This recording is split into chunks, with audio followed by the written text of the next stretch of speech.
Dictation को मन में दोहराएंगे नहीं और डिक्टेशन को लिखेंगे। Dictation start.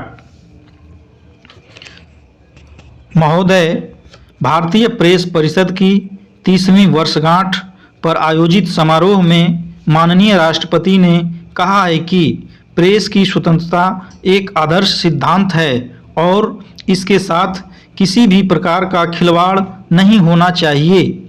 निश्चित ही यह बात कहते समय उनके ध्यान में पिछले कुछ वर्षों में समाचार पत्रों व पत्रकारों पर हुए हमलों की घटनाएं रही होंगी। प्रेस की स्वतंत्रता बहुत व्यापक अर्थ रखती है। इसका अर्थ केवल समाचार संकलन व प्रकाशन तक ही सीमित नहीं है, अपितु सही समाचारों के प्रकाशन के उचित वातावरण का निर्माण भी प्रेस की स्वतंत्रता के अंतर्गत आता है। परंतु विगत कुछ वर्षों का इतिहास निरंतर प्रेस की स्वतंत्रता पर अलग अलग तरह से आक्रमण कर रहा है।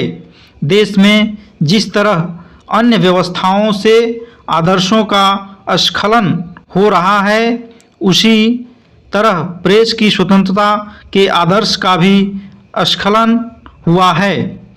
इसका एक प्रमुख कारण सत्ता प्रतिष्ठानों व राजनीति का अधिकाधिक असहिष्णु होते जाना है।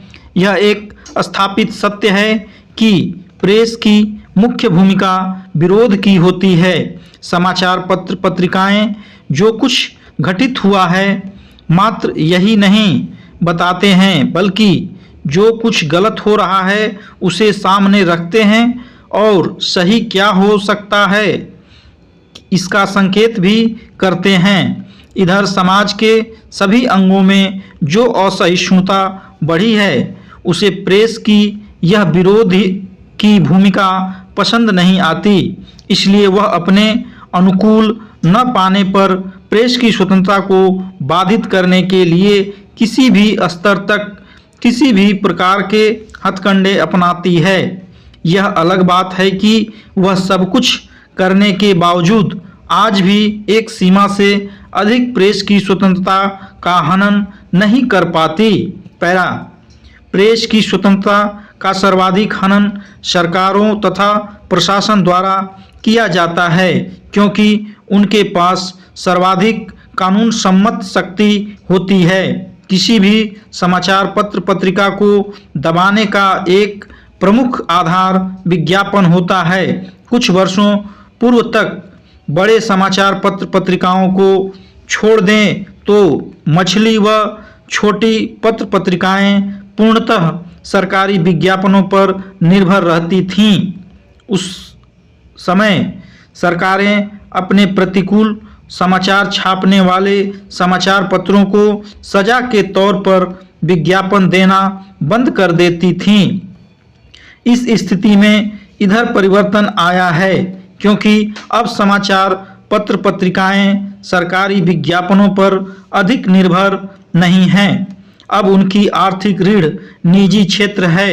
फिर भी सरकारें विभिन्न कानूनों के माध्यम से प्रेस को अपनाने नियंत्रण में रखने का प्रयास करती हैं। इधर समाचार पत्रों और पत्रकारों पर सीधे आक्रमण करने की प्रवृत्ति बढ़ी है।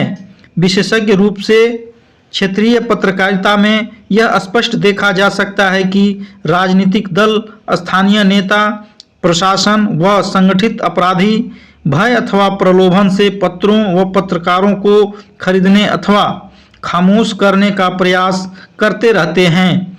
पीत पत्रकारिता एक ऐसा शब्द है जिसकी आड़ में संपूर्ण प्रेस पर नियंत्रण का प्रयास किया जाता है। यह सही है कि इधर पत्रकारिता में भी भ्रष्टाचार बढ़ा है। महोदय, जो पत्रकार या समाचार पत्र पत्रिकाएं पीत पत्रकारिता करते हैं उनकी जनता में कोई विश्वसनीयता नहीं होती, इसलिए उनकी कोई अधिक परवाह भी नहीं करता। जबकि वास्तविकता यह है कि आज भी प्रेस के अधिकांश का चरित्र न केवल स्वच्छ व निर्मल है, अपितु वह वास्तव में जनता की आवाज़ है। यह आवाज़ दबाव मुक्त रहे, इसके लिए आंतरिक इच्छा शक्ति के साथ साथ बाहरी शक्तियों का सहयोग भी अनिवार्य है।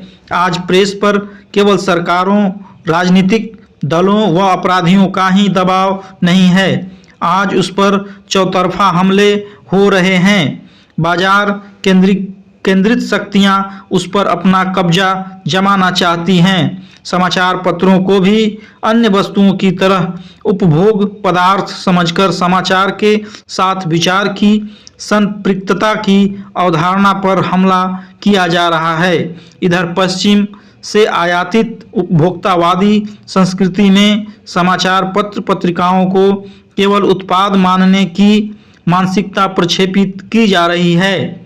इलेक्ट्रॉनिक मीडिया के विस्तार से सब कुछ सजीव साक्षात की होड़ के चलते यह भुला दिया गया है कि जो कुछ नज़रों के सामने है केवल उतना ही सच नहीं है।